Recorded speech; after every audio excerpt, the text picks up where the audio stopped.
Scorpion, bonjour et bienvenue sur ma chaîne pour votre lecture intuitive générale du mois de mars. J'espère que vous allez bien. Avant de démarrer, quelques petits points de précision. Alors cette lecture ne va pas correspondre à tous les scorpions. Si c'est le cas, si vous ne vous y retrouvez pas, n'hésitez pas à consulter votre ascendant ou votre signe lunaire.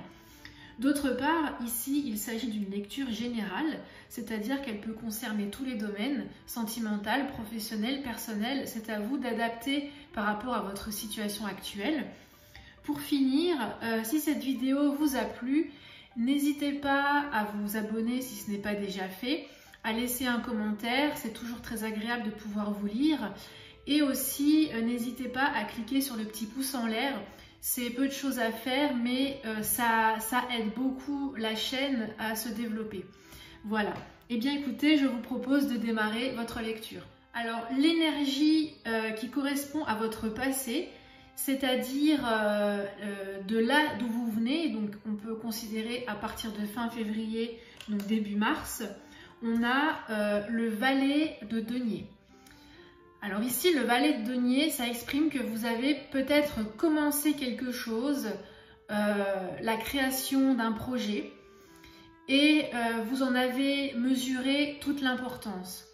Quoi qu'il en soit, le valet de denier, ici, c'est vraiment ce désir de création, c'est le fait de vous projeter réellement sur un nouveau projet. Alors, il n'est pas encore réalisé, mais ce sont les motivations premières. Cependant, pour pouvoir vous lancer dans cette entreprise, il faut absolument avoir l'esprit clair.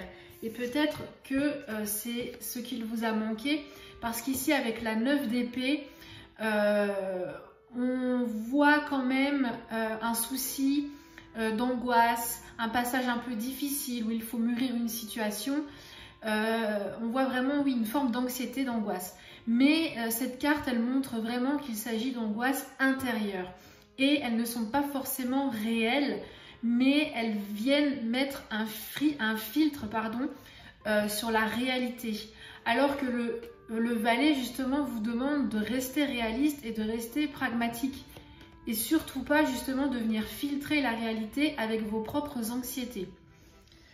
Ceci dit, vous allez réussir à surmonter ça parce que dans votre tête, donc tout ce qui se passe au niveau du mental, des pensées, vous avez le roi de coupe.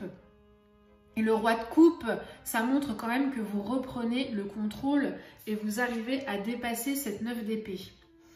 Alors le roi, il montre une autorité, une maîtrise des pensées. Ici, bien entendu, il vous représente et il est vrai qu'il dégage une maturité. Mais le roi de coupe, il est surtout très porté sur l'affectif. Ça veut dire que là, pour ce mois-ci, vous avez peut-être tendance à plus penser avec le cœur, avec les émotions qu'avec la tête. C'est-à-dire que vous faites vraiment passer les sentiments, l'émotion avant le reste. Et au niveau du cœur, donc justement tout ce qui concerne les émotions et les sentiments, on a l'étoile. Et ça, c'est vraiment une très belle carte parce qu'elle est empreinte de douceur, de sentiments simples, de sentiments purs. C'est-à-dire que c'est un petit peu comme si vous rêviez avec le cœur pour atteindre vos idéaux. Mais l'étoile, elle montre aussi que vous portez une attention particulière à la germination d'un rêve. Alors la germination, c'est comme planter une graine, la chérir en attendant qu'elle pousse et il faudra le temps nécessaire à la réussite de ce processus. Donc c'est vraiment là une très très belle carte. Et en ce qui concerne donc l'avenir, c'est-à-dire les événements à venir sur le court terme, on a une carte pleine de force et qui justement s'appelle la force et qui symbolise la réalisation des projets.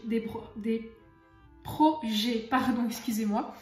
Donc là, on voit vraiment que dans votre lecture pour ce mois-ci, on a quand même une très belle évolution, une très belle cohérence.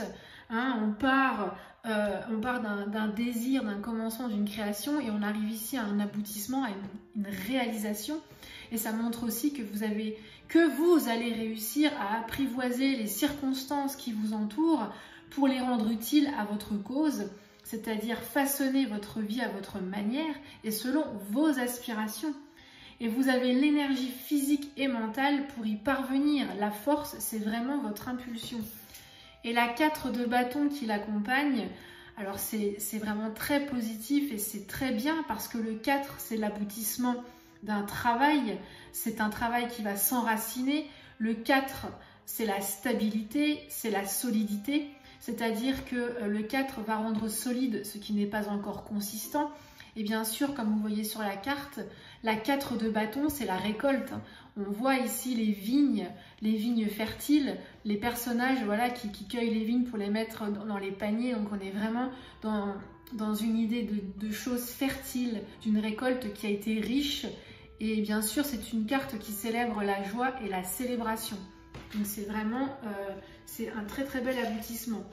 Et donc j'ai gardé la carte de votre énergie générale du mois de mars en dernier parce que justement je pense qu'ici elle a plus le rôle d'une conclusion par rapport à votre lecture et vous avez eu donc la carte du jugement. Donc cette énergie générale, je pense qu'ici elle exprime une notion de libération, c'est-à-dire que il y a encore des entraves, notamment avec la 9 d'épée, mais vous allez réussir à vous en libérer. C'est-à-dire que ce qui vous nuit va être retiré, ce qui bloque ou qui gêne le développement de vos actions est réellement en train de disparaître. Voilà.